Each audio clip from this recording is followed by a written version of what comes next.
Hello, everyone. Thank you for joining us today in this new meetup. First, let me quickly introduce the group. Is there anyone here that is the first time that you come to the Madrid Groovy user group or Madrid Java user group? Okay, welcome. Just to introduce the groups very quickly.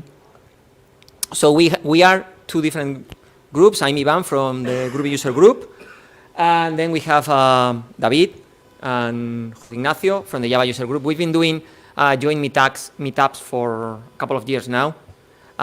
So you have there all our contact information, Twitter, Mastodon, Meetup. So if you are interested in learning something about Java, about the JVM, about the whole ecosystem, you are in the right place. So welcome. Thank you, Globo, for hosting us. We've been doing a few meetups here. They are very nice. We will have pizzas at the end, so don't leave, and we can talk a little bit after the meetup, right? Because this is not only about the talk; it's about the community. It's about knowing us a little bit more, talking about a different things. So please don't leave just after the talk. And that's it. We have today Laurent. Did I pronounce it right? Laurent. My French is not very good. Auri should have been here presenting because she speaks French. So he has been doing a tour, an Iberian tour, going to a lot of JAX in Spain and also in Portugal, talking about Couchbase and Springboot. He's a developer advocate at Couchbase, right? Sorry? You are a developer advocate at Couchbase. He's going to introduce himself. So basically that's it. That's it. All yours. Thank you. Right, thank you. Cheers. We'll go with the sound. Yes? Awesome. Let's go. So, that was me. Should be good. All right. So that's me. My name is Laurent. I live in Paris, in France. I manage the developer relation team at Couchbase. You can find me on various social networks with always the same handle, LDOGUIN. The first one's supposed to be GitHub, I think. There's 8 legs, but it's not a cat. GitLab, it's a fox probably. That's what used to be Twitter. And La Marmotte Masquée is the name of my brewery. I have a brewery with some friends. We brew beer. It's available in Grenoble in France and in Paris, and a bunch of other places. So if you like beer. I'm going to start by a question. And not everybody has that problem, but usually when I ask the question, people raise their hand. Is there anyone that uses more than 2 data store? And by data store, I mean database, I mean cache, I mean streaming service like Kafka. Is there anybody that's using more than one? Can you please raise your hand? And that's 1, 2, 3, 4, 5, 6, 7, 8. Almost everyone. And that problem is called data sprawl, which basically means you have all those data sprawled around so many different solutions. Different kind of solution. You have caching solution like Redis and Memcache, Membase. You have NoSQL database. You have relational database. What's the difference? No one knows because now every relational database does JSON and every NoSQL database does SQL. So how do you make a difference? I don't know, but they exist. We have query tools like Power BI, stuff like this. We have geo-application features. There's a whole bunch of things in there that you might be using. A lot of eventing recently has been very popular, analytics or real-time analytics. And then there's the weird thing at the end that few people use, but it's getting more popular, which is mobile. Maybe you use Firebase or Realm, stuff like this. And they all come with their own set of challenges, right? You need to learn how all the solutions that you use are working. Then you need to learn how to make them work together. Then you need to sometimes pay for them, get the support, get the training. And so it's kind of a lot of work. What if there was something simpler to do? And that simpler thing to do is a small demo that I'm going to show you. It's a very opinionated demo with a very opinionated use case. Instead of boring you with business code like travel industry or whatever, I chose something very simple. I have a CRUD interface, a cache, a query, and a search interface. I need to cache stuff, create stuff, query stuff, search stuff, all right? And there's 3 different kind of architecture that you see here. And each time there's a link that's one thing to operate and one thing to think about and one thing to write code with. So the first one, if you want to do CRUD, cache query, and search, you need to use probably a full-text search engine. If you need to do cache, you probably need to use some sort of caching store like Redis and Membase. Then you probably need to use a document database or a relational database. It's all the same thing now. And then you can sync all of them through an eventing service like Apache Kafka, Apache Pulsar, all that stuff. And then you need to write the code to actually use them, and then you have dependencies between some services because, of course, CRUD service is first going to actually ask the cache if the thing's in cache and then send you the answer. And if it's not, there's a bunch of interaction between each services and each data store. On the first one, the data store are being synchronized with the event streaming solution. On the second one, we get rid of the event streaming solution because it was too expensive. And so now we have to manually sync all of these. So that's more interaction between services, less things to manage, less things to buy and think about. What if there was something simpler and easier and, oh my God, Couchbase, yay!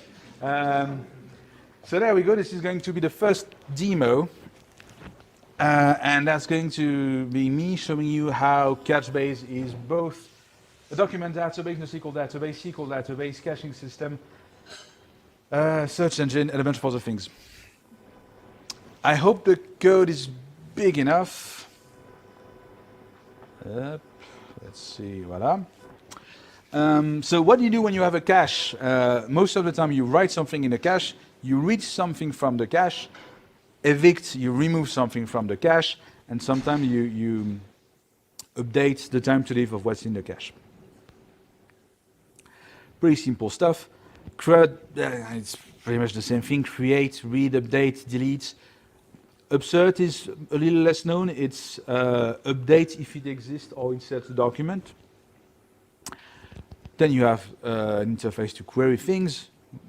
And then you have an interface to search things. And in the search interface, you can see that we also have, we have the search method, but we also have something to index a document, so put something in the index, in the full text index, or remove it from the full text index. All right.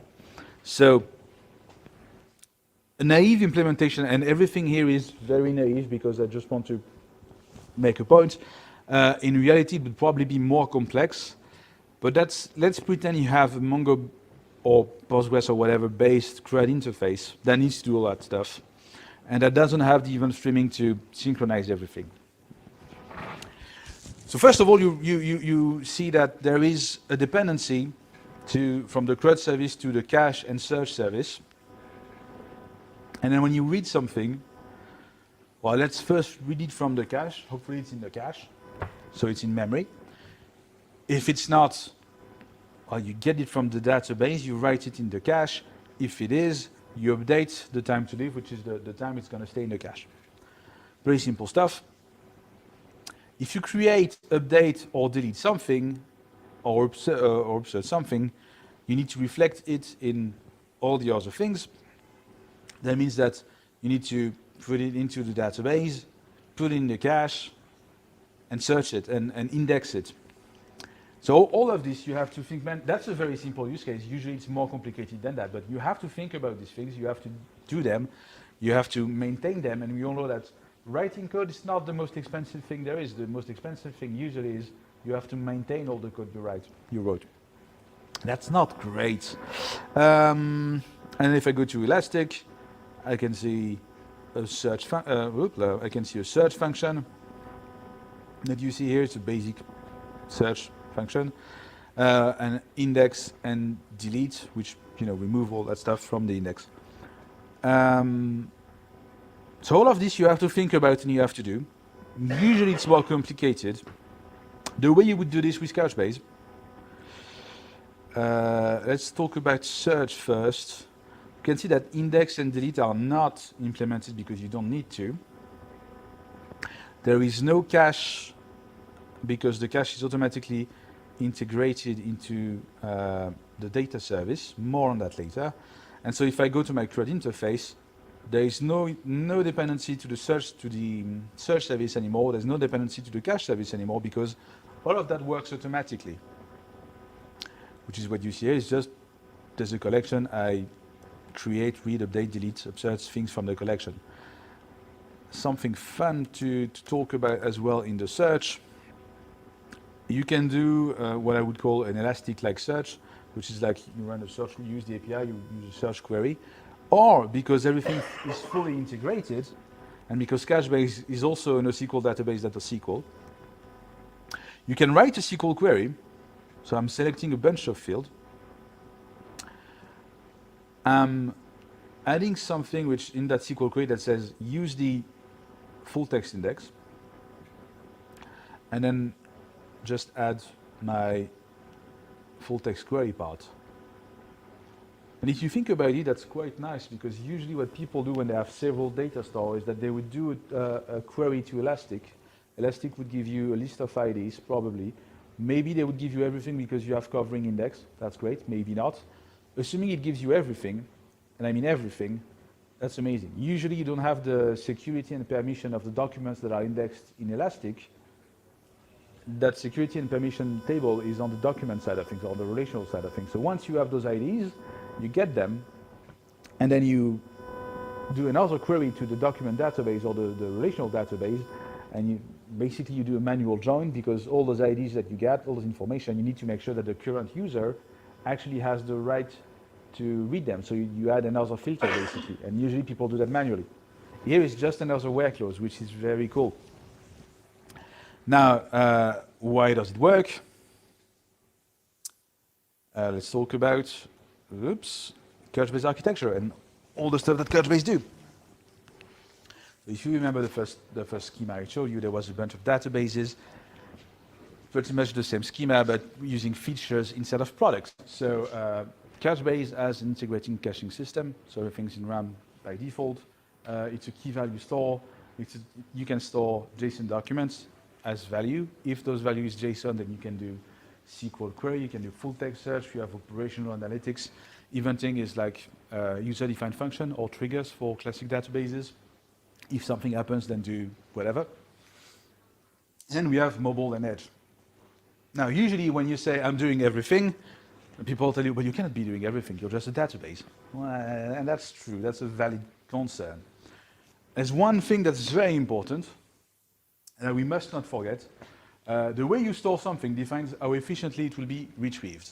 Meaning, one of the first things you actually learn in computer science course is data structure. They tell you the difference between a hash map and an array or a list.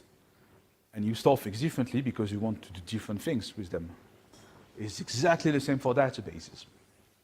And so what we did is we've added different services that store things differently so that you could query them differently and more efficiently. So the trade-off that we did, we didn't compromise on one data store and several models. We actually compromised on a somewhat complicated architecture that has one store per querying model, which is what you see here. We have a caching layer, a caching system, so everything's in RAM, and then behind that you have the data service, the query service, the index service, full text, eventing, etc. Storage layer. The cluster manager it's kind of our own zookeeper, if you know zookeeper. It's the thing that makes sure that every node of your distributed system agrees with each other. It's written in Erlang, or was written in Erlang. I'm not sure if it's Erlang anymore, for some reason. Because Couchbase, does anybody know why it's called Couchbase? So first of all, Couch stands for a cluster of unreliable cheap hardware. It comes from CouchDB. CouchDB was an Apache project started by Damien Katz in 2005 or 7. Started before Node.js. Let's think about this, before the web was all JSON and REST. And CouchDB was a JSON database with a REST API. Before, like when people were writing SOAP and WSDL and stuff with language, type language. So that was sort of impressive. And then Membase. Membase was the distributed version of Memcache. Memcache was a key value store in memory. And so they've merged the two products. Some people would say fork, but they've merged CouchDB and Membase and created Couchbase, which give you a distributed database with an in-memory layer, so a cache, key value. And in CouchDB, you would query documents by creating views, and views were a manual index. You were writing a map reduce function, and it will create an index, and then you would query that index. It was not great for ad hoc querying. If you don't know what you want to query, if you want to explore something, then it's hard. Like, you have to create your index manually all the time, which is not great. So we've ended up adding more and more features to that merge of CouchDB and Membase, which is Couchbase, and now we have proper SQL, we have analytics. We just announced today, was it yesterday? I think it was yesterday. A new real-time analytical store as well, to do any kind of SQL and had a real-time answer. So a bunch of services that have been added over time. Basically, we have an architecture that allows us to add new stuff all the time. So if you start with Couchbase, we like to say that it's a bit future-proof. Everybody's talking about vector search right now, like in the database world. Vector search is sort of a specialization of a full-text engine. So for us, it's going to be pretty easy to add to our existing system, because Couchbase is made like this. And if there's new use cases coming up, then it's going to be easy for us to add it. It's going to be easy for you, if you already use Couchbase, to keep adding them. You don't need to use everything at the same time. You can start with just data, and then you can enable what you need as you go. The way it works is a bit like this. We have an architecture called multidimensional scaling, which is just a big word to say that you can scale out or you can scale up. You can have as many nodes as you want. You don't have to activate every services. Some node will scale up more. It will be more interesting to scale them up. Scale up means bigger machine. Scale out means more machine. So in some cases you want more machine. In some cases you want bigger machine. Let's take the query service, for instance. The query service is a stateless service. Its goal is to take the SQL query and parse the SQL query, create the query plan, and do all the crazy things that a SQL database does. Realize that there's an index here, the index is there, and then the data are over there, and get that data, create the projection, which is your select clause, which is JSON. That's pretty CPU heavy, so you will probably load up on CPUs for the query service. And then on the index service, what you want to do is make sure that you have enough RAM to store everything in RAM so that you can answer fast. And then maybe you want to shard your index as well, because sometimes you need to distribute your data, which is also what we are doing on the data service, but I'll talk more about this later. Do you need search? Maybe you do, maybe you don't. If you don't activate the full text node, that's all. Basically, you can scale in any way you want, with any kind of machine you want, and they can be completely heterogeneous. Fun fact, if you have GPU on your analytics node, because we have user-defined function that can be written in Python, unfortunately not in Groovy, but maybe one day, if you do some Python that does some interesting thing with GPUs, like machine learning or whatever, you can upload that function in the analytics nodes, and you can run that Python code that uses your GPU on the nodes where the actual analytical data is, which is quite nice. And so how does that work? What's the first thing that makes it work? It's a database. The most important thing is storing data, so that's the data service. So we're going to zoom in a little bit on the data service.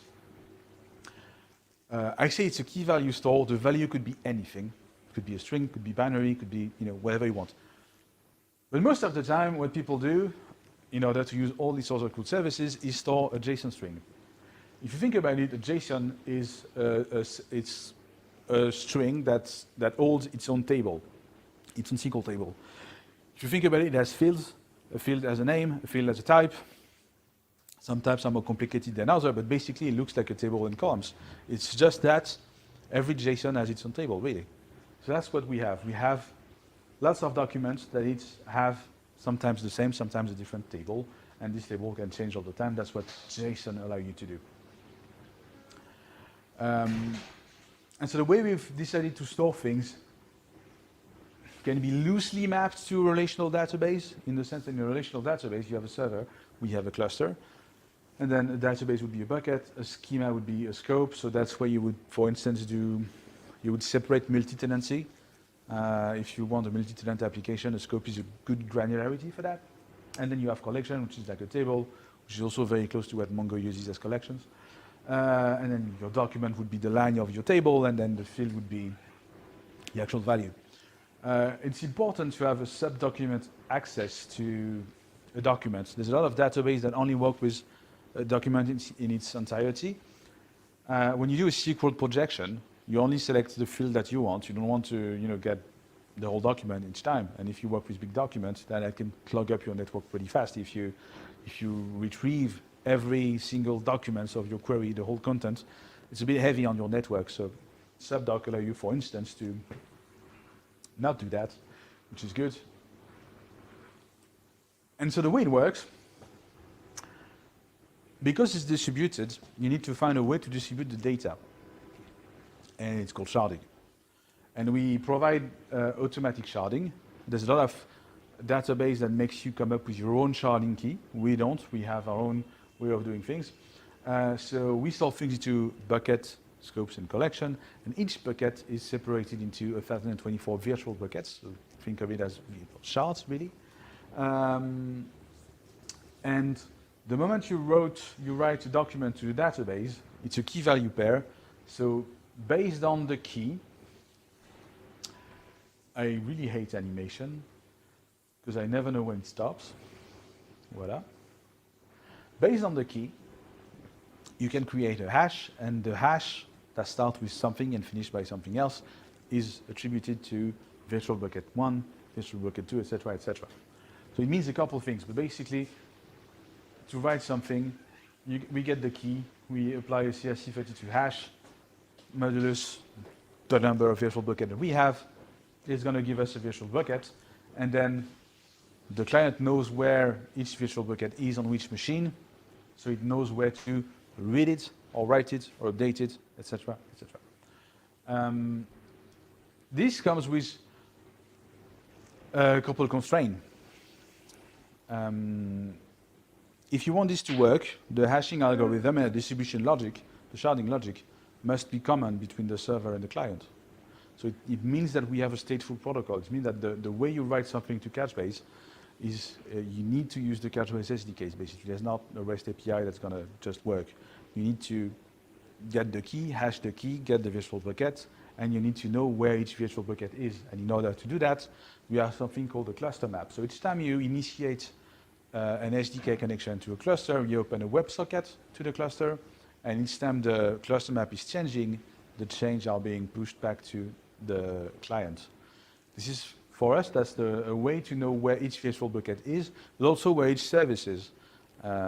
As a client, if I'm doing a SQL query, how do I know that the query node is, how do I know its IP, its port, etc., etc.? All this information are in the cluster map.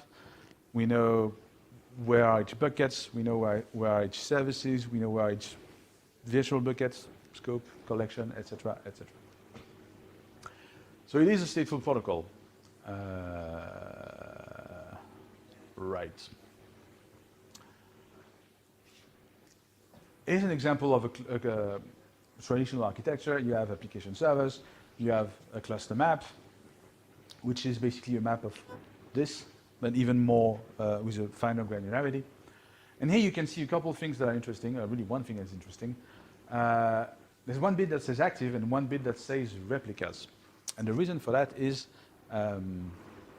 Couchbase is a masterless architecture. There's no master node. All nodes are equal. They all have a controller. They all know the state of the cluster. And they all own one active version of the data at one time, which allow us to be strongly consistent. You have also databases that have several active versions of the data at the same time. So if you want to have a consistent answer, you need to have a quorum, which means basically interrogating more than 50% of the nodes to make sure that you have a consistent answer according to the cluster. So that means more things to do.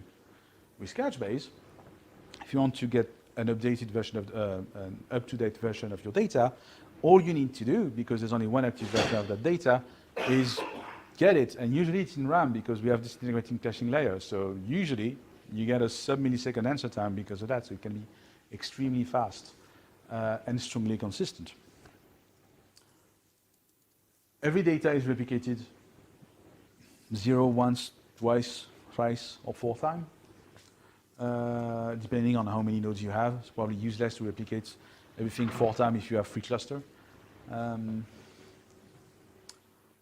And what's important is how do you manage changes in your cluster. You know it's a distributed system. You know that in distributed system, the more distributed you are, the more machine you have, the higher a risk of problem is, because you have more stuff, so statistically you have more chances to fail. So of course you need to be replicated to have replicated data, and you need to change the distribution of all that data when you need to add nodes, or remove those, or when you lose a node. So how does that work? Is there an animation here? I don't remember. No, there's no animation. Thought there would be. When you add 2 nodes, imagine that all the replicas here are going to be equally redistributed. That means all the virtual buckets, all those virtual shards are going to be replicated in the background. And the moment it's replicated, the moment the cluster map is in a consistent state, we can push automatically the cluster map through the WebSocket to all the clients so that they know that the distribution has changed.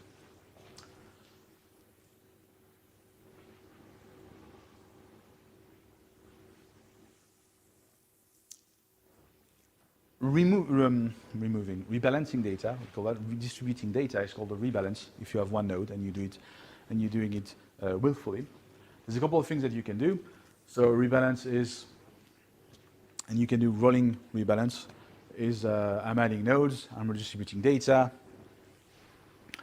It's a long process. The process duration sort of depends on how many buckets and scopes and collection you have. Basically, the more granular you are, the faster it can be, because we move things based on collections or scopes or buckets instead of moving everything. When we only had buckets, it was a bit slower. Now that we have different granularity, it's easier and faster. If you want something to happen quickly, that's called a failover. We only allow one node by default to do a failover, an automatic failover, which is basically you have 4 machines, someone unplugged one of the machine. Now you have 3 machines, you've lost a fourth of your active data. Fortunately, they were replicated in every other node. So a failover means immediately the things that were accessible as a replica are now accessible as an active version of the data, and that's immediate. Don't do too many automatic failover, because if you need to do too many automatic failover, it means you probably have a real problem. It's often called a split brain, which is when let's say half your cluster doesn't see half of the other cluster. So imagine you have 2 racks and a network connection between the 2 racks doesn't work anymore, so one rack doesn't see the other one, so they're like, where's the rest of my database? And there's probably something manual that you want to do instead of just redistributing everything. We also have a Kubernetes autonomous operator that allows you to do automated pool replacements, automated rebalance, and all that kind of stuff. So what happens if you lose a node? The cluster map is lost. Automatic failover. The shards that we have lost on the active version were replicated here and here and here, and they are now automatically being promoted as active. Everything is magical. Everything works. That was in a very fast, time is it? A pretty fast introduction to Couchbase. Do we have question online, or do we have question in person before I dive into the Spring stuff? All right.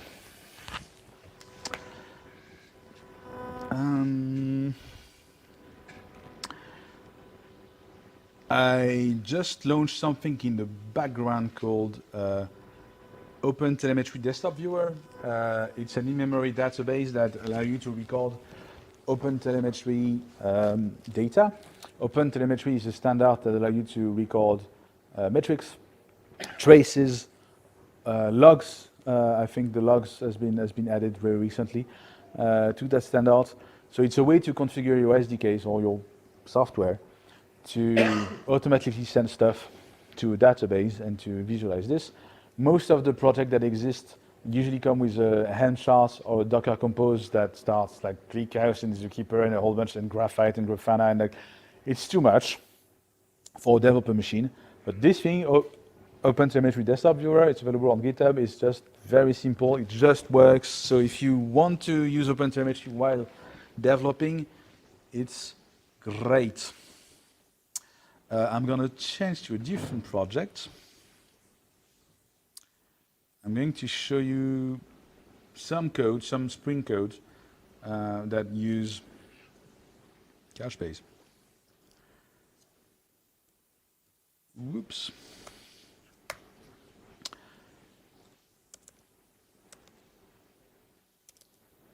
Gonna start by showing you some of the stuff that are not necessarily Spring related, but make Spring usage pretty nice. And that's a couple projects. The first one is test containers. Spinning a Couchbase container can be a little bit complicated because when you start a node, like when you start most databases, usually they're ready to be used. If you do Docker and Redis, you can start using curl and it just works. Couchbase is a little more complicated because you need to, because of this platform approach, because of all the services, well, you need to configure them. You need to know if you're starting a new cluster, if you're joining an existing cluster. So we created our own test container Couchbase project to allow you to do that pretty easily. And it works like this. Here I have a JUnit extension. And the way it works, it takes my metadata, and there I can tell the size of the memory I want to locate, for instance, the data service or key value service. I can say I want the query, index, search service, etc., etc. I can pre-create buckets. I can pre-create a lot of stuff. Now, the best thing to do to pre-create lots of stuff might not be to do it in your code, in your unit test. There are some projects that are very cool for that and that actually exist for that. And one of them is called Liquibase, and we have a Couchbase Liquibase. It's been contributed by the community, and it's pretty cool actually. Whoops. I'm not sure if you're familiar with Liquibase. It's a way to create change sets. It's usually attributed to relational database because with relational database, you have structured data. If you have structured data, that means you need to create a schema, table, columns, all that stuff. With Couchbase, because it's SQL and because each JSON document holds its own internal table, then we don't really have that. So does this make sense for the SQL database, for schemaless database? Some people would say no. I would say yes. There's a whole bunch of things you can create automatically. And so our Liquibase projects allow us to create buckets, scopes, collections, and something I haven't talked about. If you remember, there was a query service and there was an index service. And for the SQL query to SQL service to work well, the query service to work well, you need to create primary index for each thing you want to query. So here I can automatically create my primary index for all my collections, which is what you see here. You can also preload some documents. I mean, there's a whole bunch of options that allow you to programmatize in a repeatable fashion the way you would kickstart the content of a Couchbase cluster. So that's pretty cool. So that's one of the things that are supported by Couchbase. So now let's go to my Spring application. I did a whole bunch of things, but this one is probably the most interesting. And it says enable transaction management, which means that Couchbase can have transaction. It's a distributed database that supports transaction. And that's great, because no one wants to do manual transactions. Let's say, where do we start? So Spring, if you're using a database, you probably know the Spring Data projects. And Spring Data or Spring So Spring Data is all the ODMs project, Object Document Mapper, and there's also Spring something for all the ORMs. I forgot about Spring JDBC, Spring Hibernate, Spring whatever. Anyway, Object Relational Mapper, table and columns and relations. When you use an SQL database, you use an ODM. So Spring Data Database, you're mapping documents to your document database, which is why you see document annotation here. I want to make sure that every user record are going to be recorded into default scope and the users collection. Of course, things can be changed. We support Hibernate validation as well, which is super nice. And then the rest is pretty basic if you already know Spring and Spring Data. You can see here that we have a version field. That's actually quite nice. Every document you store in Couchbase has a compare and swap number in its metadata. When you store a key value pair, there's the key, there's the value, and something I haven't talked about, it has metadata. And one of them is a compare and swap number. And what it allows you to do is optimistic locking. When you want to do pessimistic locking is basically telling the whole database, I'm locking these documents, nobody else can use it now, it's mine. Which means that nobody's going to be able to modify it while you are locking it until you've unlocked it. That's the pessimistic way of doing this. The optimistic way of doing this, you can do it with a compare and swap number, a cast number, which is what you see here, and that's what add version allows you to do. Basically, you have a version number that starts with 1, whatever, because you just created the document. So it's the document you have on the client as 1, the document you have on the server also as 1. And you have 2 clients that are going to do the same write. So the first client succeed, is the first one to write it. So it changes the value that was 1-something to 2-something, and then 2 is returned to the first client. And the second client, that was a little late, and they're still coming up with 1, ends up on the server, and the server tells, well, actually, it's 2 now, so I'm going to send an error because your compare and swap number is different than mine, so it's not consistent. And so that's how you would do optimistic locking with Couchbase. And it can be automated with version, and that's also what you can use. Like you have to have this if you want transaction support. And of course, we have repository. A repository are a way in Spring to make sure that you can automatically create queries based on the name of your method. So if I have a method that's called find by mail, I know it's going to return the object typed into my interface. Here it's a user, and by taking a mail, so it's going to generate a query automatically. Sometimes it's good, it works. Sometimes, using ODM. Why would you use an ODM? Because it makes your life easier, faster, and all that stuff. The reason it's easier and faster means that they make choices for you. It's a trade-off, like everything else in tech. And sometimes the query that's automatically generated is not that great, and maybe you can do a better version of that. So we also support the add query annotation that allow you to, for instance, here it's going to do the exact same thing. But I could, if I was using an index, okay, if I had an index, I could actually add here, I guess, you could specify which index to use, so that would optimize the query. That kind of stuff you can do pretty easily. So let's see. I'm gonna start my application, and it is a very stupid application that hopefully is working because I've started my cluster. Maybe, maybe not, we'll see. And what the silly application does, there's a bunch of methods that does the exact same thing and that are executed every 2 seconds. And so we're going to see, thanks to OpenTelemetry Desktop Viewer, which one is the fastest and explain you the differences between all of them. So it should be starting, that's great. Whoop, let's go here.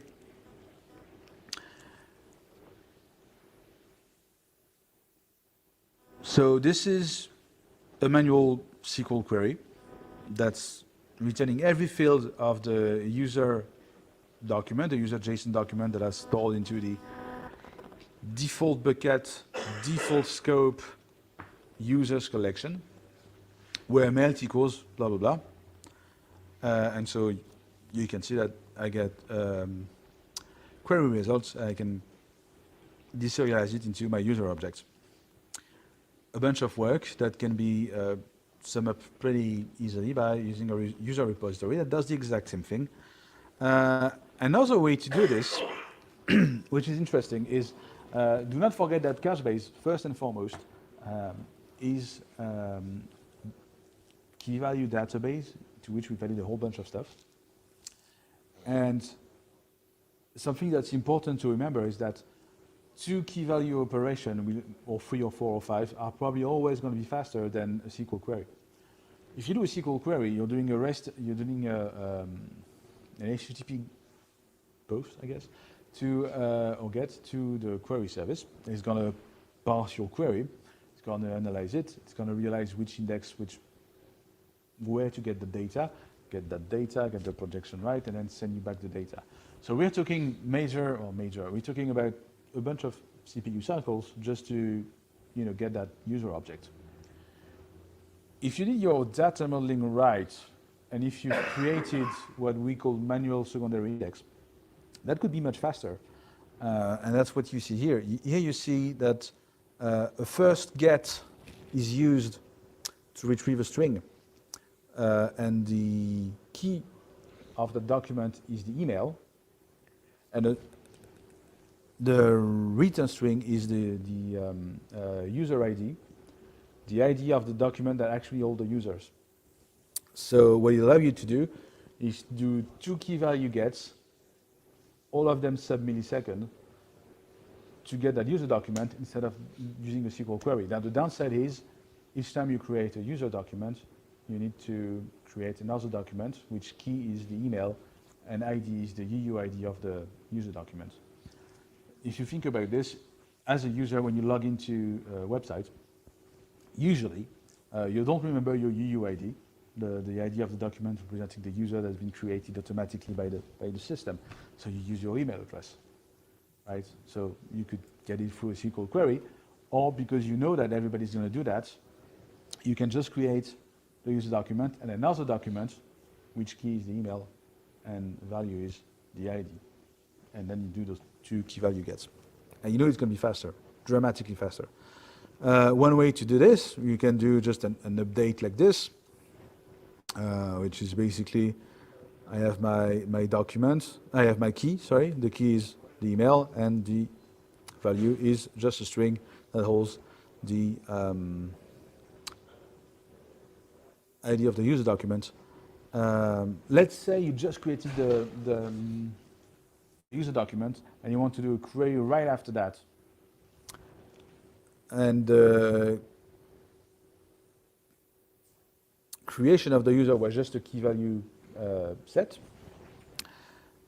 But you're running a SQL query to create the secondary document. That all SQL query is going to take some milliseconds to happen, right? So there might be a time where this is inconsistent. If you want to get that document right after creating the user, this might not have been fully executed, so this might not exist. So what you want to do is enforce the fact that this exists. And if you want to enforce the fact that this exists, well, guess what? We have transactions. Of course, add transaction will work. If you're used to Spring, you can just use add transaction or add transactional. But what you can also do is get a transaction context, which is what I have here, and then do the operation you want to sit in this transaction, which is this is the username, this is the user, this is the email, this is the username. So that's some of the stuff that you can do. So it's been running for quite a while. So let's see. Is it? Well, I hope it worked, because it doesn't seem to. Yes, it works. I have so many traces. I hope it's big enough. It's probably a bit too big. So, whoa. Open Directory Viewer, the thing I told you about the traces, the thing that records everything that happens. So here actually it's recording a transaction cleanup window, which is something automated. That's probably gonna, well, clean up the transactions. That's not the one I had in mail, but you can see at 60 seconds, I'm assuming there's a 60-second timeout to a failing transaction, because of course, if I'm creating the same thing over and over with insert instead of upsert, then the transaction is going to fail, and this is why you have something like this. Let's see, a get. So here I'm using my 16 gigabyte laptop with Couchbase running on top of it and a whole bunch of other things. So when I say sub-millisecond, it's in production setup. Here, of course, I have get that took, where is it? You see, took 1.4 millisecond. And that's just one get. If I look at the query, 22 millisecond for this query, and this is what's been automatically generated by Spring, so you can see how it works. It's good. Can we do better? That's the same one. There's still, I don't think there's ordering into traces, unfortunately. So this one was 22. This one is 17, and it's a much simpler query. So I'm not sure what happens there. Usually the more precise it is, the faster it's supposed to be. Here it's not. I'm assuming my machine is not always it's Windows scheduler and all that stuff's not always behaving right. But basically, the goal was just to show you the differences between those two things. Do we have any questions about this? I think I have like 10 minutes to show you a couple more things that are important to me and that we haven't talked about.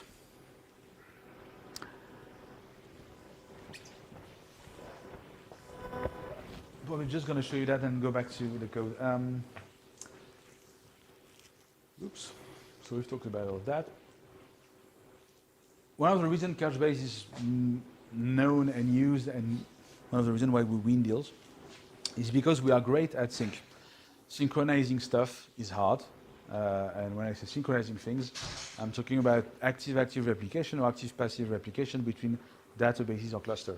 And it's kind of our job to do that. We've won a huge amount of deals because of that.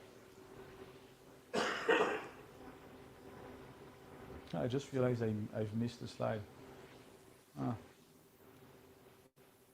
Anyway.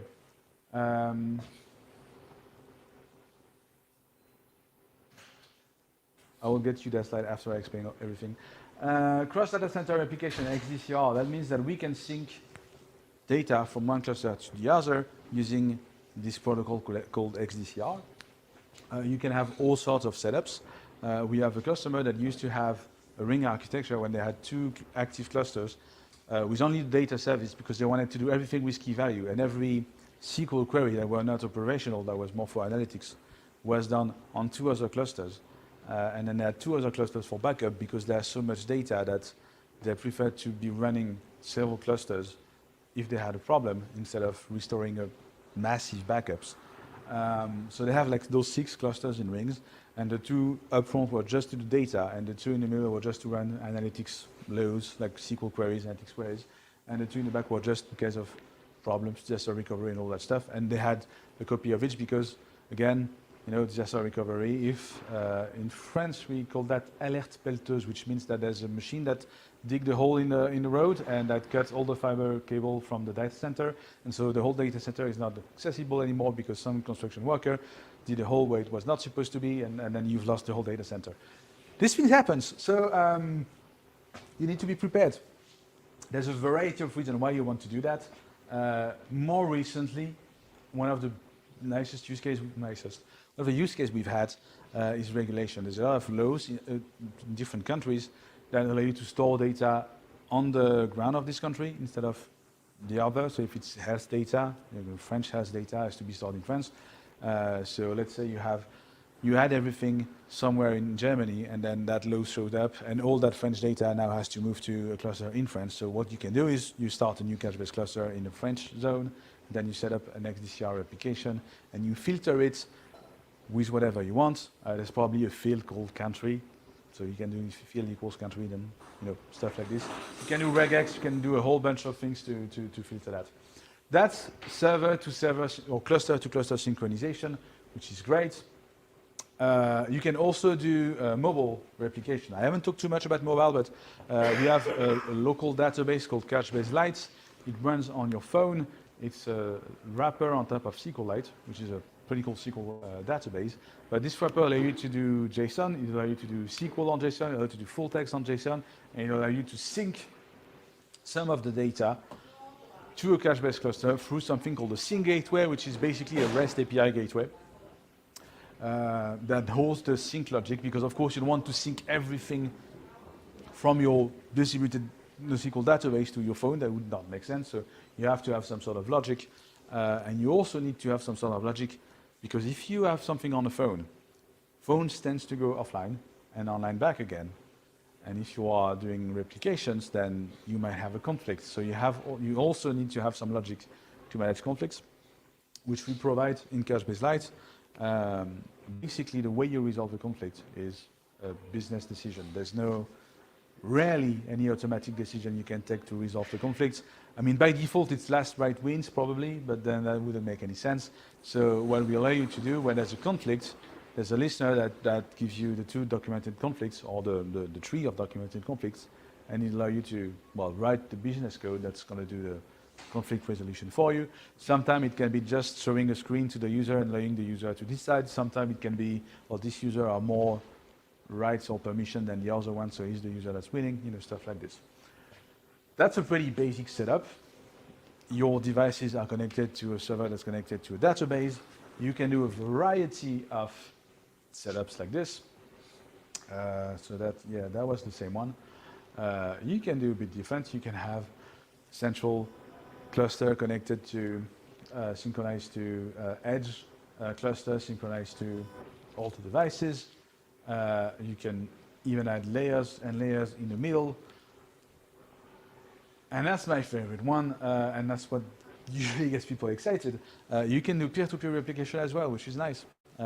Which means that if we're in the same network, and we all have the same app, and we all know each other, and we have a way to synchronize databases on all our devices automatically.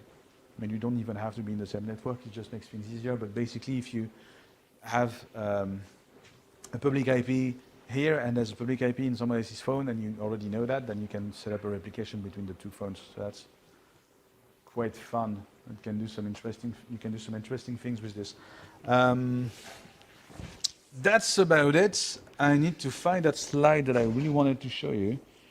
I think I've removed it, which is stupid of me.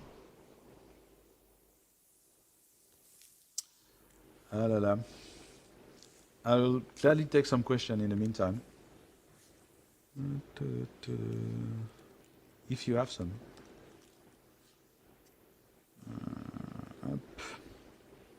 Up. That was fun.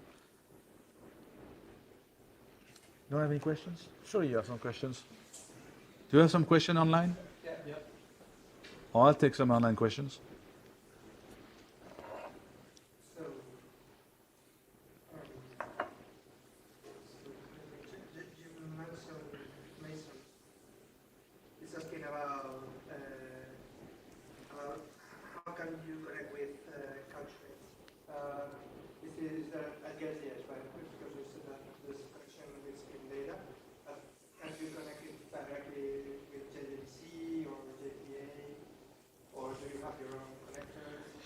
So that's a good question. Yes and no.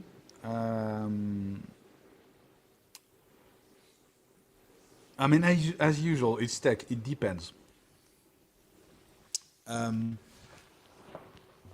We have some JDBC and ODBC drivers.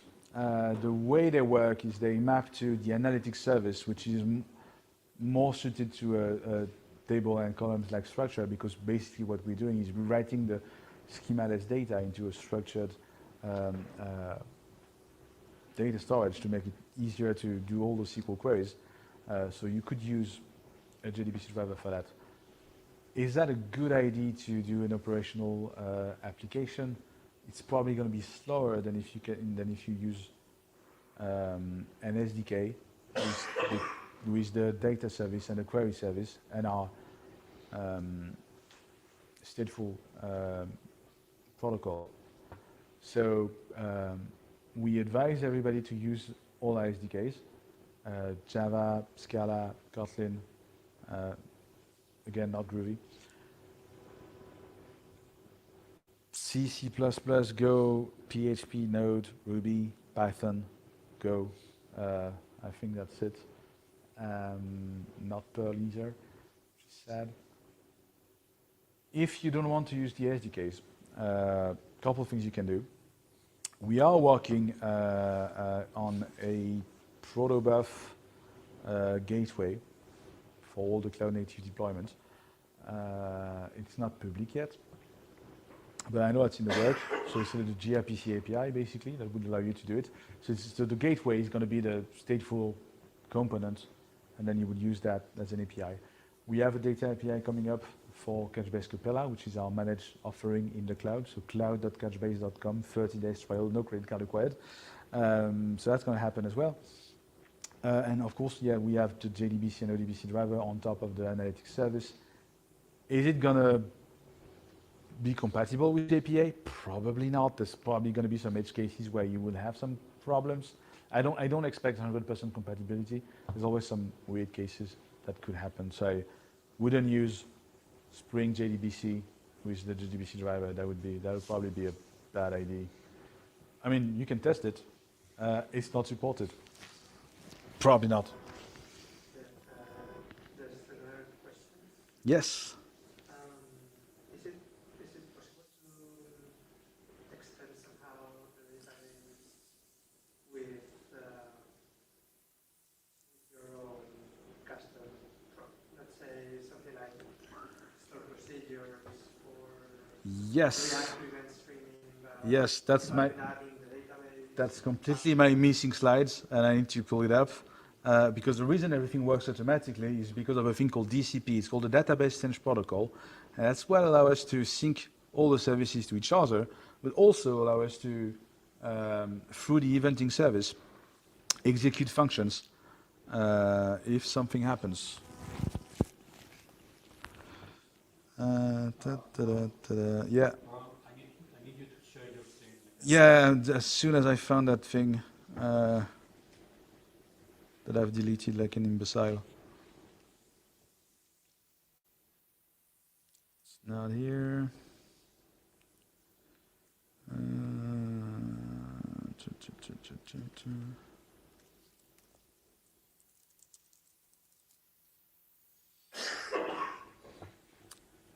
That's too many slides. God.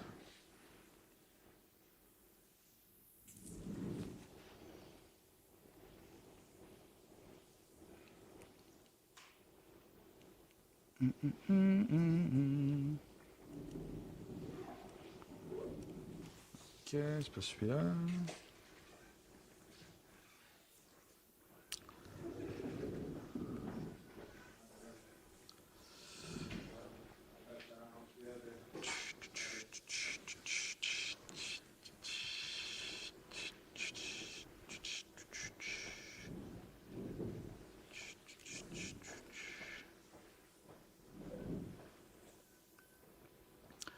So yes, the database change protocol, it's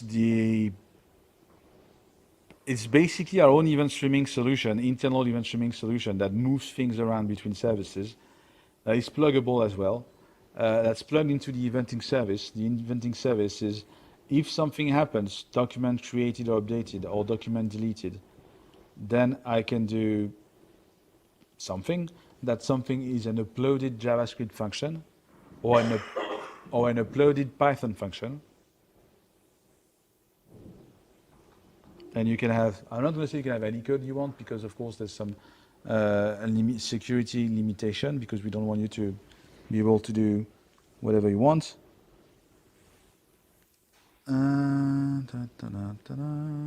not the right one. Either.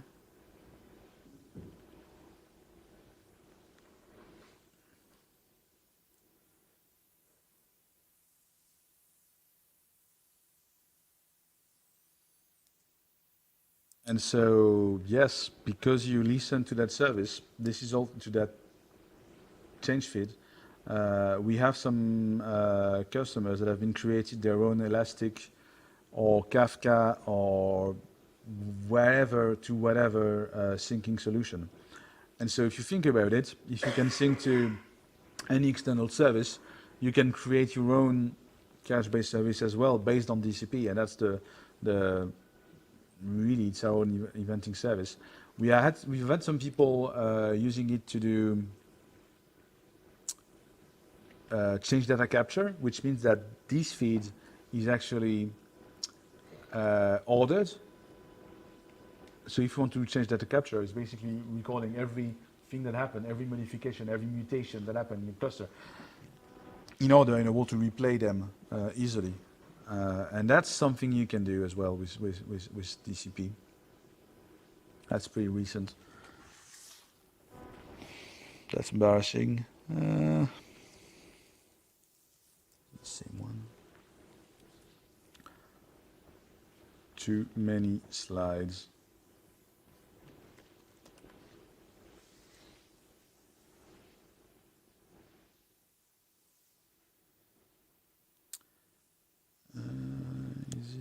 You should version your slide, because if you modified it an hour before a meetup, then you would be able to not do what I just did.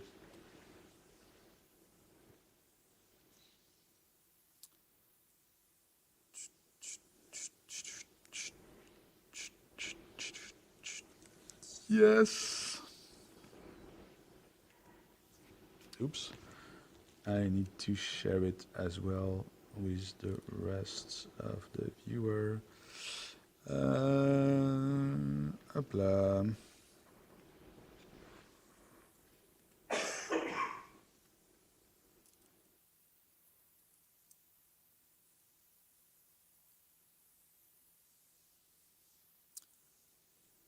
Are we good? Online? Yes, we are. Okay, cool. So the reason it works is because of that thing called the database sync protocol. I've just been talking over and over for 5 minutes. So basically, that's the thing that connects every stateful services. I'm emphasis on stateful because some of the services are stateless. The query service is completely stateless.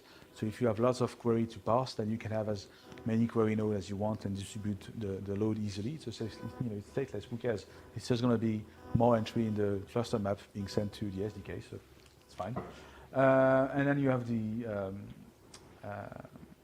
stateful service. The first one, of course, being the data service, where everything happens, everything starts. Something created, deleted, updated. Start from the data service.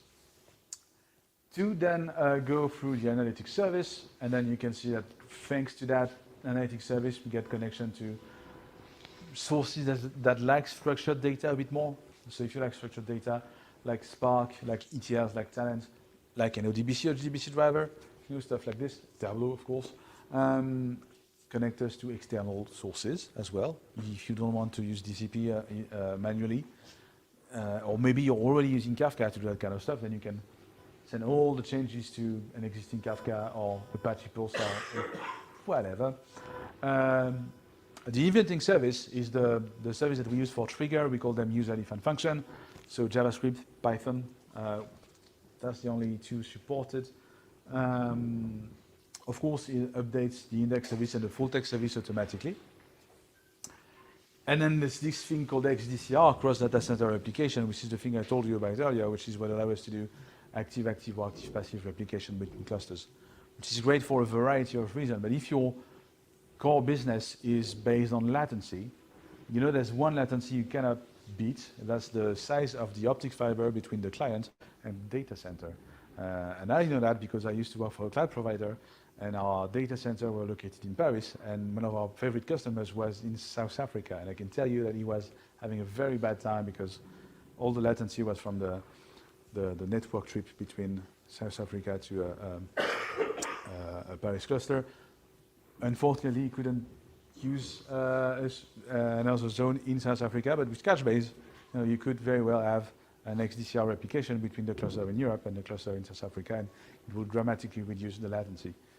And latency is important because that's what gets users to be frustrated, and that's what gets your adoption rates down. Which is also why Couchbase Mobile is an important solution. The fact that you have a local database on your phone means that you have data even if you're offline, which means that you have less user frustration. So I don't remember, but I think we had some numbers about user retention, and the moment a company moved to Couchbase Lite, they dramatically increased their retention after the first 2 or 3 weeks, which is where you get the most frustration, and people usually make this kind of uninstalled choices. So yeah, everything works. Like the trade-off when we say, oh, we do everything, we're a platform, and people are like, of course you do. The trade-off comes from the complexity of orchestrating all of that, and the simplicity and the fact that DCP is amazing and just works and just synchronize all that together. And so as a developer, you only have one SDK to learn to do all that stuff. And of course, if future comes up with new way of storing data and more efficient way of storing data and querying data, then it's easy for us to add it to Couchbase, and it's probably easy for you to also create it to your own projects, or add it to your own projects. So that's the one I forgot about, and that's probably one of the most important, sadly. But yeah, questions? Yes. Okay. You mentioned before that it supports multi-tenancy. How does it work? It works like each node is dedicated for each tenant, or all the nodes are mixed between tenants? Well, it depends, right? It depends on the constraint you want to put on multi-tenancy. Sometimes people want to have separated hardware. Well, that's not how it works here. It's the same cluster, the same hardware. So because of where we shard things, there wouldn't be any, I don't think there would be any physical separations on the data service at least. So you would still have to do probably to run another cluster. But basically, multi-tenancy depends on the constraint. We offer granularity that allow you to do multi-tenancy, meaning that in a bucket you can have several scopes, and each scopes can have the same collection. So that's usually what we advise people to do. If you have a multi-tenant use case and physical separation is not that important, and all you need to do in your bucket is create one scope for each tenant, and each scope will have the exact same collections. Now, as the index would go, you can shard index when you create an index. You can say, I want this index to be on this node and this index to be on this node. So you could have some sort of physical separation, but that's probably a bit hard to do, or a bit tedious to do. Okay. Thank you.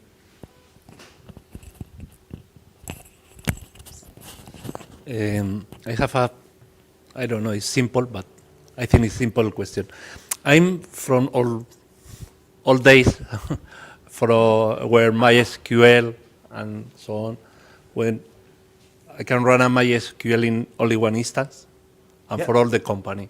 Yeah. Is the same for Couchbase? Because You in can our run everything picture in I one see a lot of a lot of instances, but yeah, so that goes back to the difference between SQL and NoSQL, and the fact that every SQL database has JSON and every NoSQL has SQL now, so it doesn't really matter.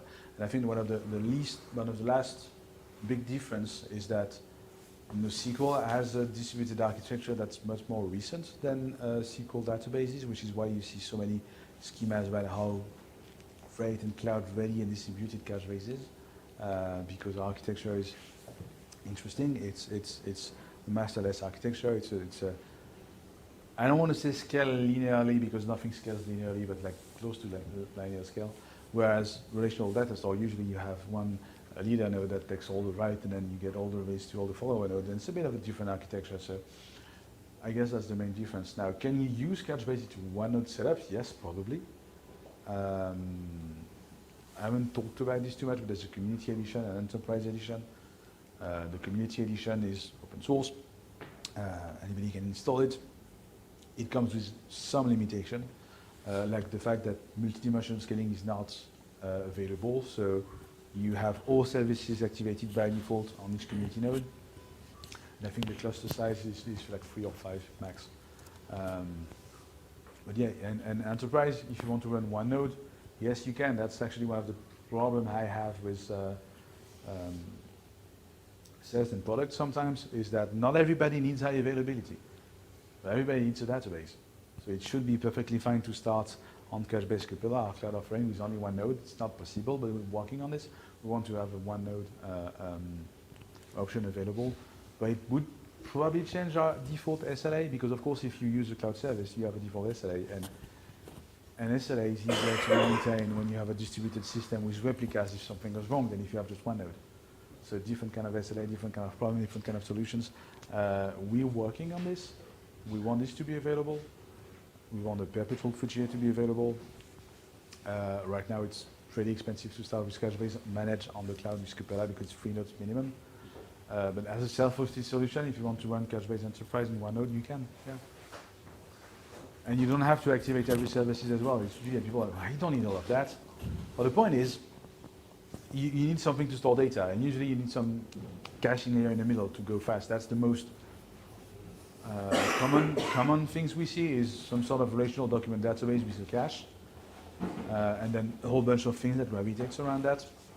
And the beauty of Couchbase is that you don't have to enable everything. You can just enable things as you go along, but you won't have to change the SDK. You won't have to rewrite the code. You won't have to learn a new language because it's SQL. Yeah, everybody thinks, God, I don't use all of that. Do I need Couchbase? Not everybody is doing a massive replatforming all the time through just one database. Some people do, usually good for us. But the good thing is you don't need to start with everything. And if you start with Couchbase, it's going to be sort of making you a promise of first allowing you to choose a lot of different things and keep adding things to our architecture, our platform, based on our architecture. Yeah, maybe this is the aim of the question, because in a small company, a small medium company, at least in my experience, the typical day, the typical fight with the infra people requesting to provision machine. So to provision a machine, to install a MySQL more or less in these days is very easy. Provision a new machine for something new is difficult. It's always so harder. Provision 3 machine is a little. Databases are very structuring choices, so it's always a complicated questions. And of course, not everybody is going to choose a new database. Our main use case when people choose Couchbase for I want to say a business problem instead of an infrastructure problem. I'm going to make a quick digression on this. NoSQL was fixing a business problem at the beginning, which was scale and distribution. That's why people were going to NoSQL, because they had a business problem, so something that they need to be resolved pretty fast, instead of an infrastructure problem, which was, I need to scale up or out, or I need more scale. So NoSQL fixed that, which is why NoSQL sort of existed as a market. And then every NoSQL database got SQL, and every SQL database got JSON and everything.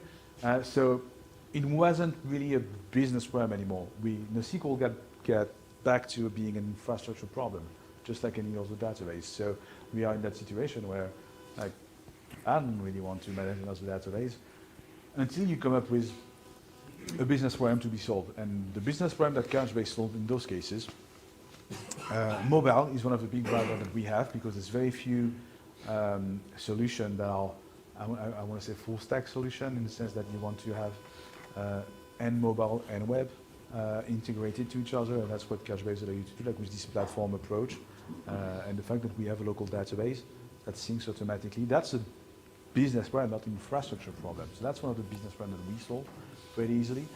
The other one, is it business infrastructure, is the fact that we are multimodal and that everything is fully compatible with SQL.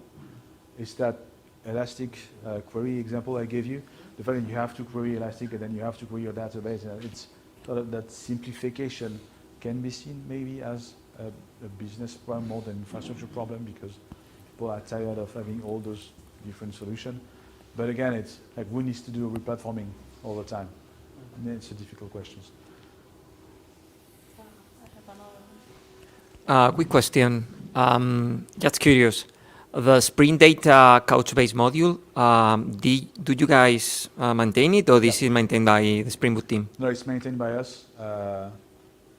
We have a team that's well, it's basically the SDK team that maintains it. We also have another team that maintains cool projects. One of them I haven't showed you is the JetBrains plugin we have. So you can connect to a local database. You can browse the local database. I can see my users. I can modify my users in place. There's a whole bunch of things you can do. You can run query. Let's say I'm gonna get into the default scope and I'm gonna show you.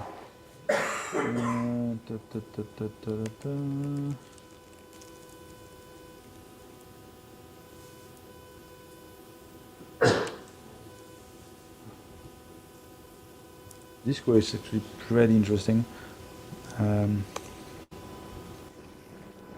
So we have a plugin. It allow you to do a bunch of things like running queries. When you run a query, you can see the query plan visually, you know, seeing what happens. Is it using my indexes and everything, which is pretty cool. So for instance, here you can see that there's a filter based on the ID of the document, and then there's an operation called nest. I haven't talked too much about what makes RSQL JSON friendly. But here I have on that file. Where is that file? Actually, let me find that file. I have a file. It has a field called nested comments, and it's an array with 1 and 2. And actually 1 and 2 are the ID of documents that are stored into the comment collection, which are those 2 documents. And so what I've been doing with my query somewhere is nest those comments. What have I done with that thing? All right, it's okay. Let me go back to that query.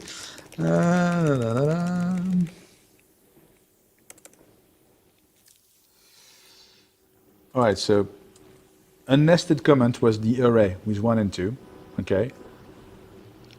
Comments is the name of my collection that you see on the right that has ID 1 and ID 2, and the array contains 1 and 2. So when I say nest comments, C, it's going to be on the field called C. What I have is all the field of my document, because I did this for some reason, which was stupid. But I also have a field called C somewhere, probably, or comments actually. The name is called comments, because I said C as comments here. And that's what you see here. It's nesting means I have an array of IDs. I'm going to get those documents and I'm going to nest them into the actual answer of my SQL query. So that's what you see here. The document 1 and 2, with what it was just 1, 2 are now document 1 and document 2. So what that means is that we have a JSON language that allows you to profit from SQL as much as possible, because you know that SQL has arrays and objects and object of arrays and arrays of objects and all those weird structures. So all of them are accessible through nest. A nest is basically a left outer join. It's the opposite of nest. So you have an array of things and you can flatten them so you can join them to something else. Of course, we have joins, all sorts of joins. When you do a join, you do a join on something, so on a field. So we encourage people to create secondary index on the field that is going to be used for the join. You can do component indexes. I mean, there's a variety of things that you would expect from SQL and not necessarily from the SQL that you can actually do with Couchbase. So it's pretty cool. So yeah, our team are managing all those external projects, Spring Data, the JetBrains plugin. We have another thing called Ottoman, which is an ODM for Node.js. It's sort of a mongoose of Couchbase. And they also maintain the VS Code plugin, and like there's a bunch of integrations that are maintained by us. Some vendors have tried to do, when we get into this discussion with vendors, it's usually they say, oh, let us do it, we know what we're doing, but most of the time it's better when it's the vendor, when it's the solution to be integrated that actually do it than the vendor. Like our JetBrains plugin, it's miles away from the data group integration that we have on the JetBrains IDE, for instance, because we did it. You had a question? Yeah. In terms of backups, does it support backups? Because it is already distributed, so it's... Yeah, it does support backups. There's a couple of different tools. One of them is only available in the Enterprise Edition. And you can back up things straight up to S3. You can back up things incrementally, differentially. I mean, there's a bunch of things you can do. You can choose the granularity of the backup. You can back up the whole bucket. You can back up just collection or a bucket or anything. And you can loosely use the import and export function actually from the... I wouldn't expect anyone to do backup like this, but just know that you can actually export things from here as well. It's called simple export, simple import, but you can do stuff from here as well. Okay, last one. Does it save the data cipher at rest or? Oh, so encryption. Yeah. You can do encryption at rest if you want to. Everything that moves around, so all the stuff that you've seen through DCP or from when you do an active application, everything's encrypted. So everything's encrypted at rest. If you want more encryption, we support client field encryption. So that means that only the client has the key to decipher the field, and you will synchronize, you will write the encrypted field to the database. We don't support querying encrypted field, unfortunately, yet. Some people do, we don't. Mm-hmm. But you can store encrypted field on the server. Is it super useful on the server? I don't know, but it works on mobile as well. And that's great, that's amazing, because the data that you want to sync is usually on your device. It's usually personal data, so that might as well just be encrypted instead of fully available. Yeah, thank you. More questions? I guess we're good. Nothing online? Okay, thank you very much. Thank you. Big applause for him. If you can switch back to the presentation that we shared with you in the beginning.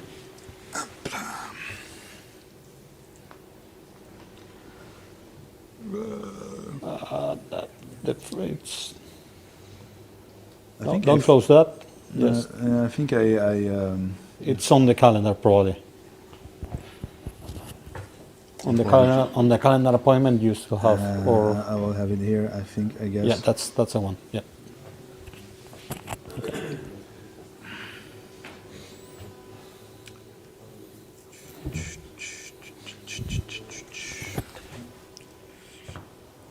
Okay, that's yeah. Perfect. So I don't know if I should keep it in English or can I switch into Spanish.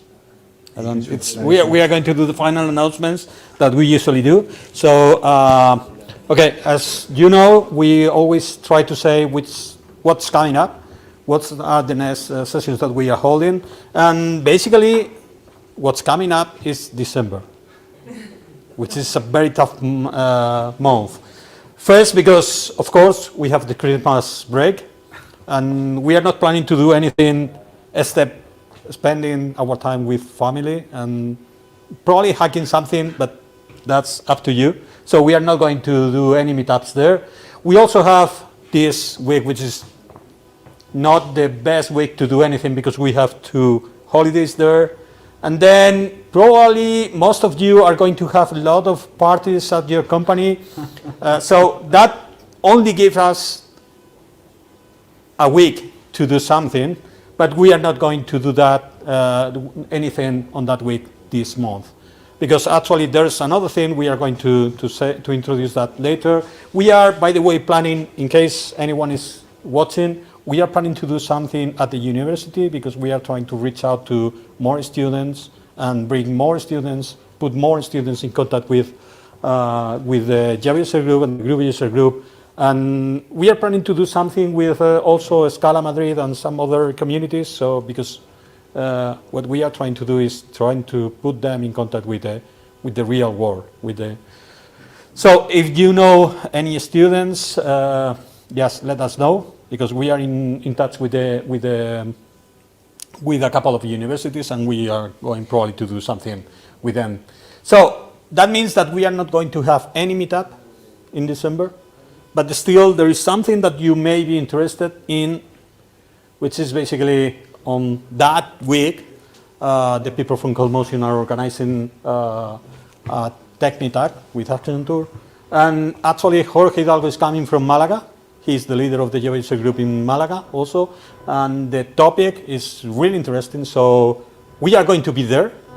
So we encourage you also to go there. There you have the URL in case you want to register. And well, see you there. So a couple of more minutes so that you can screenshot the QR code.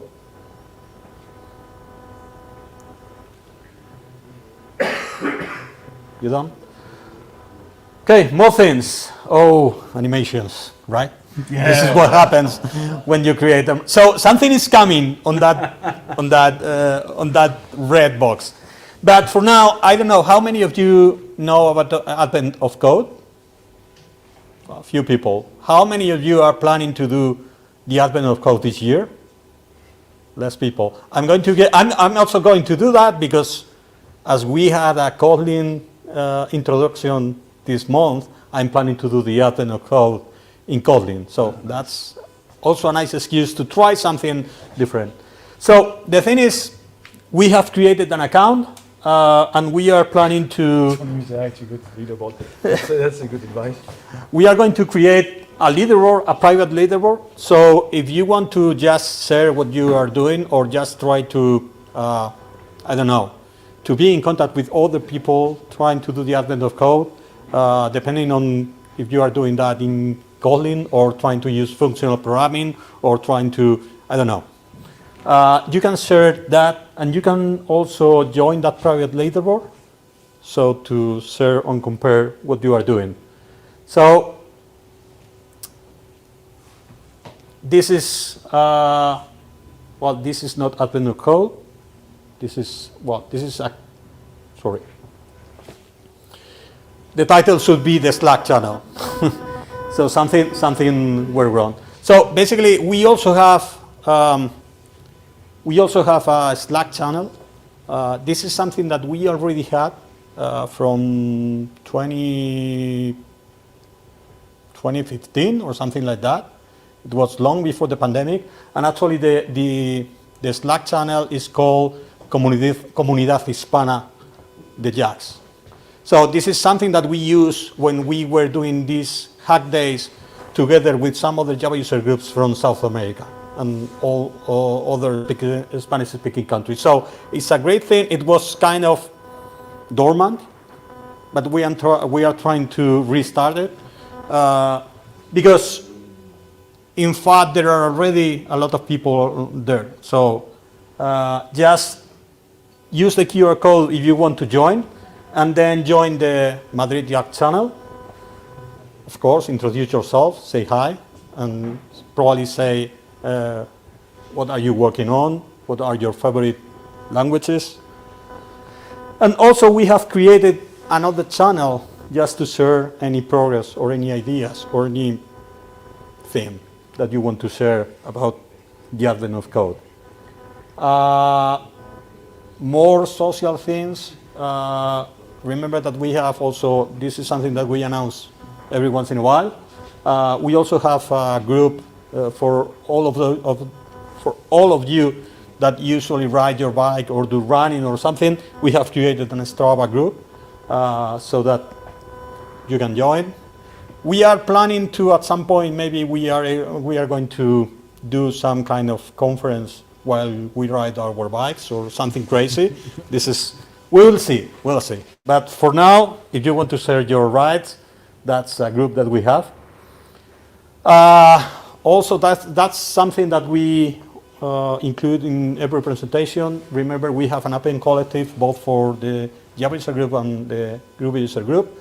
This is basically very interesting because now you can see how many money does cost to run a Java user group, which is not much, but it's we are transparent on the things that we are doing, like, for example, paying for the account that allow us to do the streaming, or to pay for our Meetup account.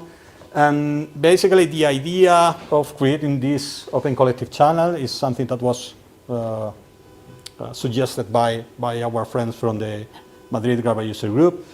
And basically this allowed us to also share the money, because before we were just paying by ourselves and we were gladly paying for that, but now we can also, anyone can share that burden. So, and we don't need money, because actually we are really thankful, because we have been receiving some contributions by people that are watching us, or by companies, or by any of you. So thanks to that, we are going to probably do something, because we have already paid our Meetup accounts and the StreamYard accounts and all the things that we need to run our infrastructure. So now we may be able to create some stickers or night t-shirts or mugs or something that we can also raffle at the end of our presentation. So thank you for contributing. And before this, this is the usual moment in which we close the streaming. We are going to say goodbye to the friends that are listening to us. Hope to see you next time, and then we are going to stay here to raffle a couple of things that we have for the people that is attending in person.